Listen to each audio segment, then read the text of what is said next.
બનાસકાંઠા જિલ્લાના કાણોદરા ખાતેની 2 પેઢી ખાદ્ય પદાર્થોમાં ભેળસેળ કરીને નાગરિકોના આરોગ્ય સાથે ચેડા કરતી હોવાની બાતમીના આધારે ખોરાક અને ઔષધ નિયમન તંત્રની બનાસકાંઠા ટીમ દ્વારા બંને પેઢી ખાતે રેડ કરી તપાસ હાથ ધરવામાં આવી હતી। તપાસ દરમિયાન બંને પેઢીમાં મળી રૂ 53 લાખની કિંમતનો 8,200 કિલોગ્રામ શંકાસ્પદ જથ્થો જપ્ત કરી આગળની કાર્યવાહી હાથ ધરવામાં આવી છે।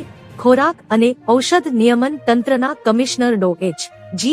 કોશિયાએ જણાવ્યું હતું કે બનાસકાંઠાના કાણોદર ખાતે શ્રીમૂલ ડેરીમાં તપાસ કરતા શંકાસ્પદ ઘીનો જથ્થો મળ્યો હતો। પેઢીના માલિક શ્રી વિપુલભાઈ રાવલની હાજરીમાં પૃથ્થકરણ માટે શ્રીમૂલ ઘીના 0.3 નમૂના લેવામાં આવ્યા હતા, જ્યારે બાકીનો રૂ 41.86 લાખની કિંમતનો 6,354 કિગ્રા શંકાસ્પદ ઘીનો જથ્થો જપ્ત કરવામાં આવ્યો છે। તો મિત્રો, હાલ માટે આટલું। મળીશું નવી અપડેટ સાથે જ। જો તમને અમારા વિડીયો પસંદ આવતા હોય તો વિડીયોને લાઈક કરી દેજો અને ટુડે ગુજરાત ન્યૂઝ ચેનલને સબસ્ક્રાઇબ કરી બાજુમાં આવેલા બેલ આઇકોનને દબાવી દો, જેથી તમને આવા સમાચારની અપડેટ મળતી રહે।